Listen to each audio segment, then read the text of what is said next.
Bonjour, j'espère que vous vous portez bien. J'avais un message à cœur aujourd'hui et le titre de ce message c'est Un jour à la fois. Qui d'entre vous n'a jamais passé une journée triste ou morose, surtout dans ces temps un peu compliqués, uniquement parce que l'inquiétude du lendemain vous empêche de vivre pleinement cette journée que vous vivez aujourd'hui? Vous avez alors le sentiment que cette journée a été inutile. La vraie question que je vous pose, pensez-vous qu'il existe une journée inutile dans votre vie? Jésus nous invite à ne pas nous inquiéter. Matthieu 6, verset 33 nous dit ceci: Cherchez premièrement le royaume et la justice de Dieu, et toutes ces choses vous seront données par-dessus tout. Ne vous inquiétez donc pas du lendemain, car le lendemain aura soin de lui-même.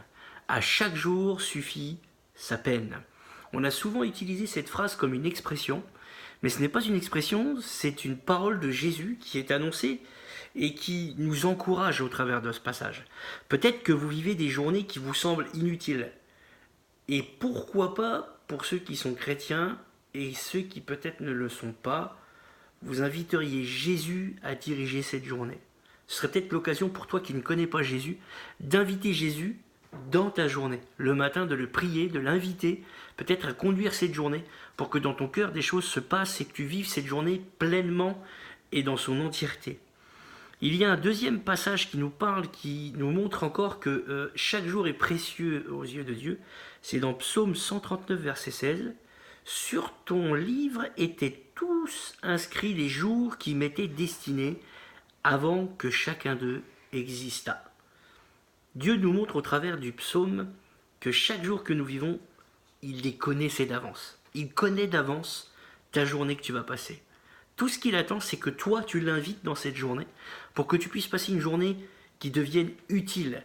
Et même dans ces moments de confinement, c'est l'occasion pour toi peut-être de pouvoir profiter de ces instants pour inviter Jésus et peut-être être utile à Jésus pour inviter des amis, prendre des nouvelles au travers de WhatsApp ou de Messenger ou d'autres sites.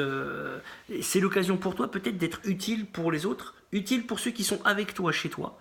Invitez Jésus à vivre ces journées. Dieu aurait-il créé des journées inutiles pour votre vie? Non, chaque jour a sa pleine raison d'être en Jésus. Éphésiens 2, verset 10, l'apôtre Paul nous dit « Nous sommes son ouvrage, ayant été créés en Jésus-Christ pour de bonnes œuvres, que Dieu a préparées d'avance afin que nous les pratiquions. » Et souvent, ce qui nous empêche de pratiquer ces bonnes œuvres pour les autres, c'est justement cette inquiétude du lendemain qui nous ronge. En ce moment, je sais que pour certains d'entre vous, des moments sont difficiles, vous êtes peut-être rongés chez vous. Sachez que Jésus peut transformer tout ça dans votre cœur. Et du coup, ce qui se passe à l'intérieur ressortira à l'extérieur. Voilà, excusez-moi. Jésus nous invite à nous occuper d'aujourd'hui, à considérer cette journée comme une journée que lui a faite. Cette disposition de cœur nous permet de passer une journée dans laquelle Dieu nous réserve de belles surprises. Même dans des moments où nous sommes chez nous, vous serez étonnés de voir ce que Dieu peut faire et ce que Dieu peut vous montrer ou vous faire vivre dans des journées, même pendant ces périodes complexes. Je sais en tout cas que Jésus est avec vous, je prie pour vous tous les jours. Cette journée est unique dans l'histoire de la planète et dans votre propre vie. Alors vivez-la avec Jésus-Christ, pourquoi pas. Voilà, je vous ai dans mon cœur, je prie pour vous tous les jours, amis, frères, chrétiens. Je vous invite à prendre soin de vous et à vivre une journée extraordinaire en Jésus-Christ. Et que chaque jour soit unique. Amen.